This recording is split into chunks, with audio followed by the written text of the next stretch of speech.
Soekarno ingin menunjukkan kebesaran, kekuatan bangsa Indonesia kepada dunia.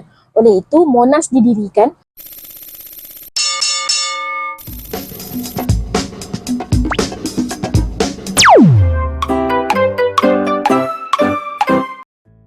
Assalamualaikum, hai semua.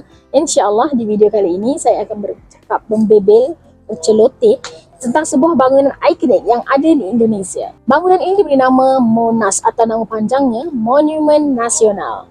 Monas merupakan sebuah monumen peringatan yang didirikan bagi mengenangkan perjuangan rakyat Indonesia dalam meraih kemerdekaan buat Indonesia.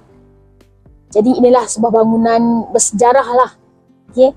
Monumen Nasional ini berada di tengah kota Jakarta, dibina di tengah kota Jakarta, berhadapan dengan Istana Merdeka dan memiliki ketinggian 132 meter bersamaan dengan 433 kaki.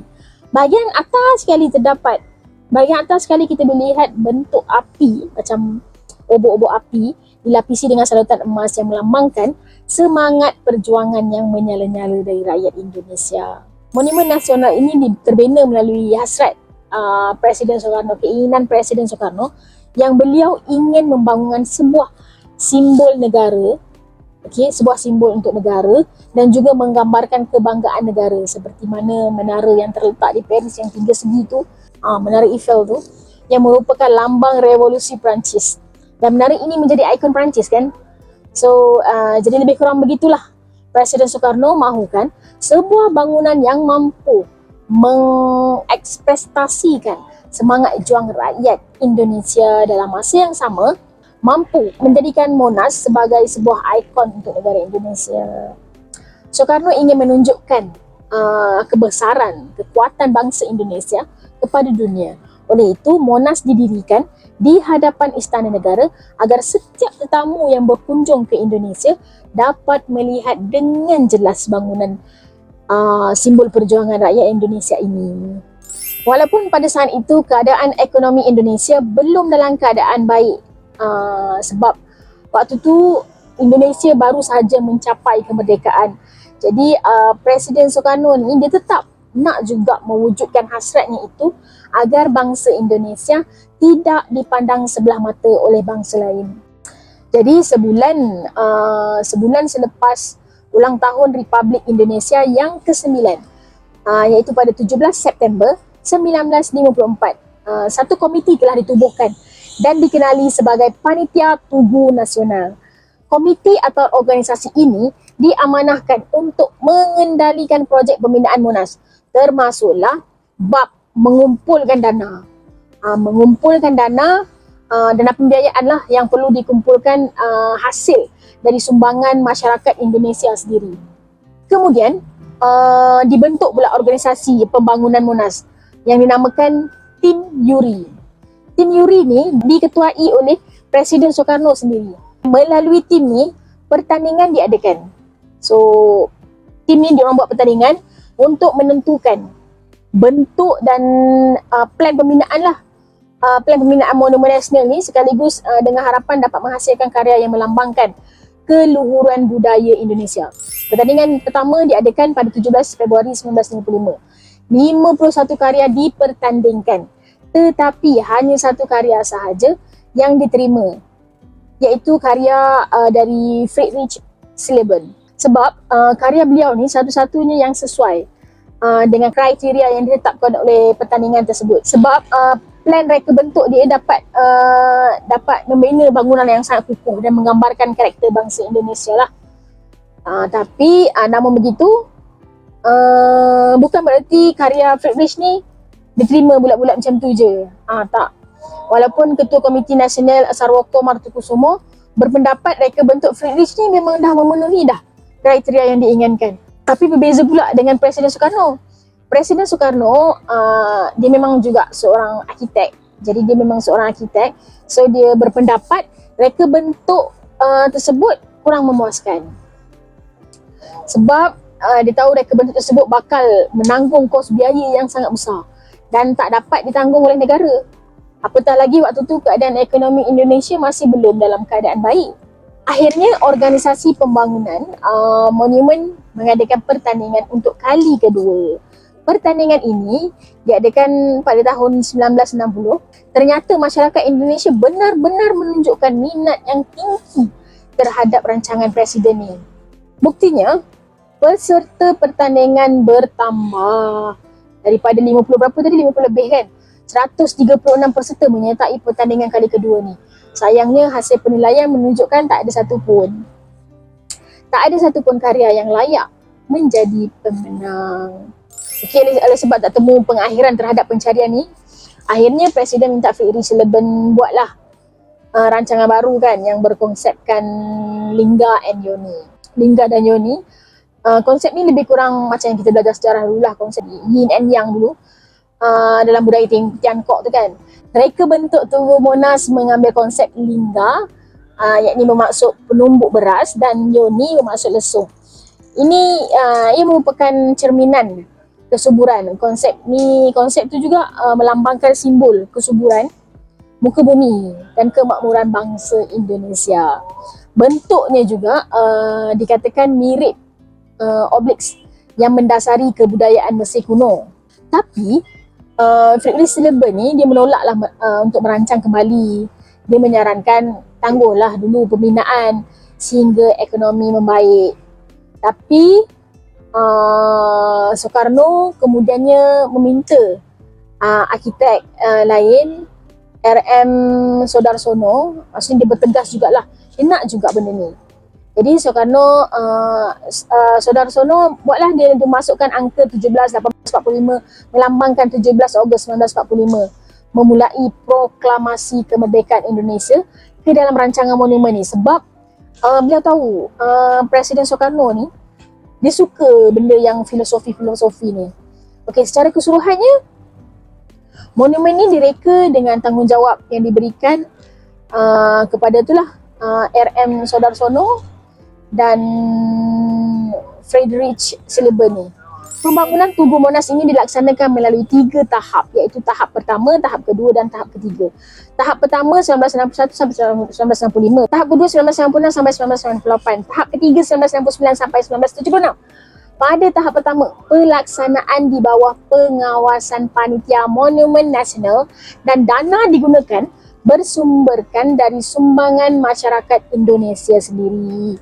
Okey, jadi rakyat Indonesia lah yang menyumbang. Kemudian yang kedua, tahap kedua di bawah pengawasan Panitia Monas, tetapi dana pembangunan sumbernya dari pemerintah pusat. Okey, pada tahap kedua ni pembangunan agak terbantut sebab kekurangan dana dan adalah kemelut politik yang terjadi di dalam negeri. Okey, pada tahap ketiga pula pelaksanaan di bawah pengawasan Panitia Pembina Tugu Nasional dan dana yang digunakan bersumber dari pemerintah pusat. Okey, pembangunan Monas masa tahap 1 ni dia diawali dengan peletakan konkrit pertama. Sebagai asas pembangunan itu memang Presiden Soekarno sendirilah yang melakukannya. Presiden peletakan ni pada 17 Ogos 1961 ada 284 pasak konkrit yang ditanam sebahagian dari monumen nasional. Sementara pasak bumi yang digunakan sebagai asas atau tapak sejarah nasional total ada 360 buah. Pembangunan Monas tahap 2 pada 1966 sampai 1968 ni, pembangunan tahap 2 Tugu Monas ni disambung semula. Itulah seperti yang saya cakap tadi tu, pembangunan ni sempat ditunda lah kan sebab adanya gerakan 30 September. Gerakan 30 September kemudian diteruskan kembali lah pada 1969 hingga 1976. Okey, pembangunan Monas tahap 3. Okey, ini tahap akhir lah, tahap akhir. Pembangunan ni berlangsung pada tahun 1969 hingga 1976 dengan menambahkan binaan 3 dimensi pada Museum Sejarah. Ramai yang mengira bahawa pembangunan Monas ini berasal dari Presiden Soekarno, tetapi ada beberapa sumber ramailah yang mengira bahawa pembangunan Monas ini berasal dari Presiden Soekarno. Tetapi menurut Sudiro, iaitu bekas wali kota Jakarta untuk tahun 1953 hingga 1996, macam menteri besar lah, idea awal pembinaan monumen nasional ini berasal dari orang biasa katanya. dalam tulisan di halaman 3 Harian Kompas yang diterbitkan pada hari Rabu pada 18 Ogos 1971, dengan sangat tegaslah beliau menyebut yang memiliki idea pertama kali adalah seorang warga negara Republik Indonesia biasa, diraya biasa, seorang pekerja swasta, warga kota yang sederhana dari Jakarta yang bernama Sarwoko Martokusumo. Meskipun pembangunan Monas dilakukan pada masa Presiden Soekarno, tetapi beliau tak dapat melihat Monas selesai. Monas selesai dibangun kan, sebab beliau meninggal dunia pada 21 Jun 1970. Sebab Monas ni rasmi dibuka untuk umum pada tanggal 12 Julai 1975. Mungkin ada maklumat sahih lain yang boleh sahabat-sahabat Indonesia kongsikan. Saya nak tahu jugalah. Mungkin ada lagi info-info lain tentang pembinaan Monas ni, mohon untuk kongsikan di ruangan komen. Sebab ialah sejarah kan, sejarah. Kalau kita pergi kat tempat tu, kalau saya pergi dengan kawan saya, bolehlah saya ceritakan sejarah tempat tu ke orang lain kan. Kemudian saya berkesempatan, memang saya sengaja extend masa saya dekat Jakarta untuk saya tengok sendirilah bangunan ni, the iconic building of Indonesia ni. Tapi saya tak dapat masuk. Saya tak dapat masuk tengok sebab masa tu saya pergi petang lah kan, sebab saya check kat Google, katanya buka pagi, tutup ni malam. Jadi saya pergilah dengan kawan saya, pergi tengok pagar tutup, close, tak dibuka. Masa tu saya pergi weekdays lah, Monday tak silap. So tak dapat lah nak masuk. Jadi macam agak kecewa juga sedikit. Tapi kekecewaan saya itu taklah lama. Keesokan harinya saya naik train. Saya naik KRL. A few moments later. KRL.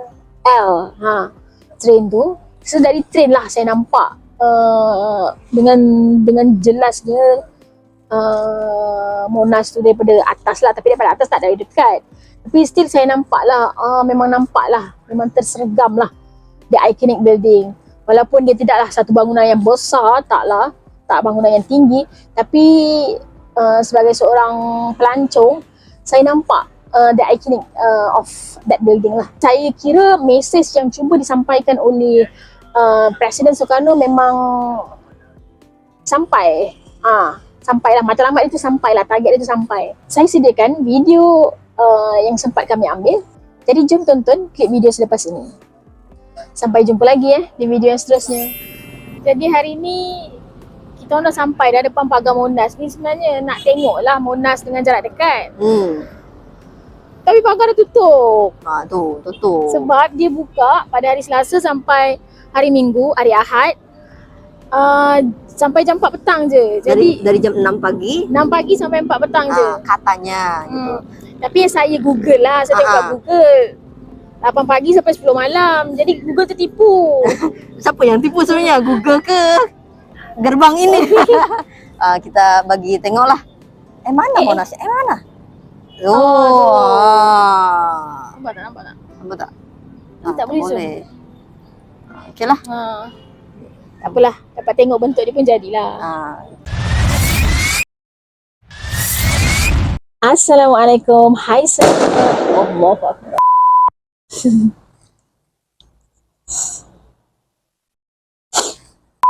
Keesokan harinya saya naik train, saya naik KRL.